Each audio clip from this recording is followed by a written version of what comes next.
ধন্যবাদ মাননীয় সভাপতি আমাকে কিছু বলার সুযোগ করে দেওয়ার জন্য। আমার দলের প্রথম বক্তা যখন অবহেলাকে সংজ্ঞায়িত করে গেলেন, তখন প্রতিপক্ষের প্রথম বক্তা বিতর্কের এই মঞ্চে উপস্থিত ছিলেন ঠিকই, কিন্তু মন হয়তো ছিল অন্য কোথাও। তাই তিনি বারবার ভিন্ন ভিন্ন সুরে একই গান গেয়ে প্রমাণ করার চেষ্টা করে গেলেন যে সন্তানের মানসিকতা নাকি বৃদ্ধ পিতামাতার প্রতি দায়িত্ব পালনে অবহেলার মূল কারণ নয়। অবহেলার সংজ্ঞায় যেখানে বলছে অবহেলা হচ্ছে প্রদত্ত পরিস্থিতিতে যত্নের অভাব এবং ইচ্ছাকৃত অসতর্কতা, অর্থাৎ বিজ্ঞ প্রতিপক্ষ, অবহেলার প্রশ্ন আসে তখনই যখন আপনি পূর্ণ সামর্থ্য থাকা সত্ত্বেও আপনার বৃদ্ধ পিতামাতার যত্নের প্রতি ছিলেন উদাসীন। যে ছেলেটি শুধুমাত্র টাকার অভাবে বৃদ্ধ মায়ের চিকিৎসা করাতে পারছে না, সে কিন্তু আজকের বিতর্কের বাইরের বিষয় বিজ্ঞ প্রতিপক্ষ, কারণ সে চেষ্টা করেও পরিস্থিতির শিকার। তার মানসিকতার কোনো দোষ নেই, অবহেলার তো কোনো প্রশ্নই আসে না। কিন্তু বৃদ্ধ পিতামাতার প্রতি দায়িত্ব পালনে পূর্ণ সমর্থ হয়েও যদি আপনি তাদেরকে করেন উপেক্ষা, তখনই তাকে আমরা বলবো অবহেলা, যা আপনার মানসিকতারই সমস্যা বিজ্ঞ প্রতিপক্ষ। আমার সন্তান যেন থাকে দুধে ভাতে, অন্তরের এই নিবেদন তো পৃথিবীর সব বাবা মায়ের। অথচ সারাটা দিনের ব্যস্ততা শেষে একটুখানি অবসর পেলেই যেখানে আমাদের ফেসবুক বা হিন্দি সিরিয়ালে ডুব দেওয়ার সময় হয়, সেখানে ফোন দিয়ে মাকে একটিবার জিজ্ঞেস করার সময় হয় না মা ভালো আছে কিনা, বাবাকে জিজ্ঞেস করার সময় পর্যন্ত হয় না ওষুধগুলো ঠিকমতো খাচ্ছে কিনা। এখানে দোষটা কিন্তু বিজাতীয় সংস্কৃতির ধারক ও বাহক হিন্দি সিরিয়াল বা সোশ্যাল মিডিয়া ফেসবুকের আগে আপনারই মানসিকতার বিজ্ঞ প্রতিপক্ষ। একজন সুস্থ মানুষ সর্বোচ্চ 45 ডেল একক পর্যন্ত ব্যথার সম্মুখীন হতে পারে, আর সন্তান জন্মদানের সময় আমাদের মায়েরা যে পরিমাণ ব্যথার সম্মুখীন হন তা 57 ডেল এর কিছু বেশি, যা একজন সুস্থ স্বাভাবিক মানুষকে প্রয়োগ করা হলে অনায়াসে তার 20টি হাড় ভেঙে যাবে।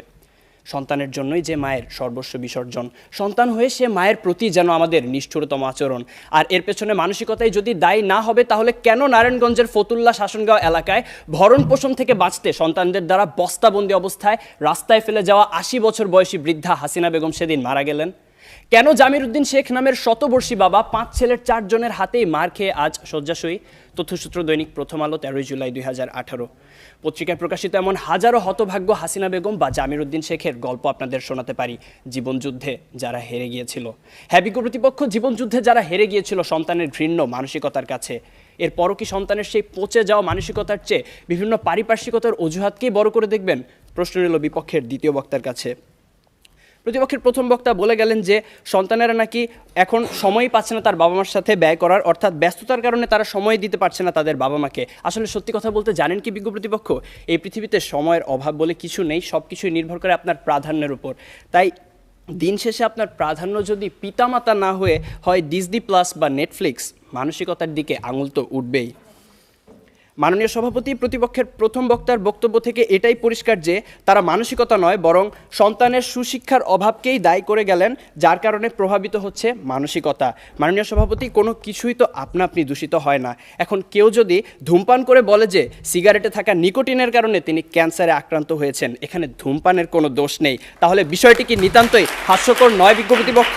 তাই আজ বুঝেই হোক আর না বুঝেই হোক, আপনারা কিন্তু বৃদ্ধ পিতামাতার প্রতি দায়িত্ব পালনের অবহেলার মূল কারণ হিসেবে সেই মানসিকতাকেই দায়ী করে গেলেন। ধন্যবাদ আমাদের সাথে একমত পোষণ করার জন্য। প্রতিপক্ষের প্রথম বক্তার মতে বর্তমান সমাজে বাবা মায়ের মধ্যকার অশান্তি, ঝগড়া ইত্যাদি দেখে অবহেলায় একটি বড় হওয়া একটি সন্তান তো সেগুলোই শিখবে। কিন্তু বিজ্ঞ প্রতিপক্ষ, একই পরিবারে বেড়ে ওঠা 2টি সন্তানের মধ্যে যখন এক ভাই হয় সমাজে উচ্চ প্রতিষ্ঠিত আর আরেক ভাই হয় মাদকাসক্ত বেকার, তখন আপনি কি বলতে চাইছেন যে তাদের বাবা মা তাদের দুরকম শিক্ষা দিয়েছে? অর্থাৎ আমি এটাই বোঝাতে চাইছি যে পরিস্থিতি যেমনই হোক না কেন, ভালো মন্দের বিচার করার মানসিকতা বা বিবেক সে তো আপনারই হাতে। অবাক বিষয় কি জানেন বিজ্ঞ প্রতিপক্ষ, আপনারা যখন এই মঞ্চে দাঁড়িয়ে বৃদ্ধ পিতামাতার প্রতি অবহেলার বিভিন্ন কারণ হিসেবে নানা অজুহাত টেনে আনতে ব্যস্ত, তখন সব কিছুকে বুড়ো আঙুল দেখিয়ে মন্তাজ মিয়া নামের একজন দরিদ্র রিক্সা চালক সম্পূর্ণ অপরিচিত একজন বৃদ্ধকে নিজের বাড়িতে নিয়ে এসে নিজের বাবার মতো যত্নার্থী করছেন গত 5 বছর ধরে। রিক্সা চালক মন্তাজ মিয়ার এই ঘটনা হানিফ সংকেতের ইত্যাদি অনুষ্ঠানে প্রচারিত হয়েছিল। যেখানে অনেক উচ্চশিক্ষিত সচ্ছল ছেলেমেয়েরা অবহেলায় নিজের পিতামাতাকে বৃদ্ধাশ্রমে পাঠিয়ে দিচ্ছে, সেখানে মন্তাজ মিয়া একজন দরিদ্র রিক্সা চালক হয়েও এমন একটি মহৎ কাজ কী করে করতে পারলেন?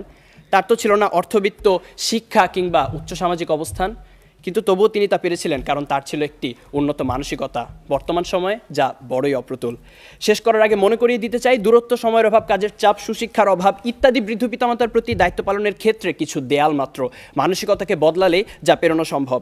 বৃদ্ধ পিতামাতার প্রতি দায়িত্ব পালনের ক্ষেত্রে যদি কোনো কারণে কমতি হয় বা সন্তান অসমর্থ হয়, সেক্ষেত্রে আপনাদের দ্বারা দেখিয়ে যাওয়া যুক্তিগুলো হয়তোবা একটি কারণ, কিন্তু বৃদ্ধ পিতামাতার প্রতি দায়িত্ব পালনের ক্ষেত্রে যদি কোনো কারণে অবহেলা করা হয়, সেটা অবশ্যই সন্তানের মানসিকতারই সমস্যা বিজ্ঞ প্রতিপক্ষ।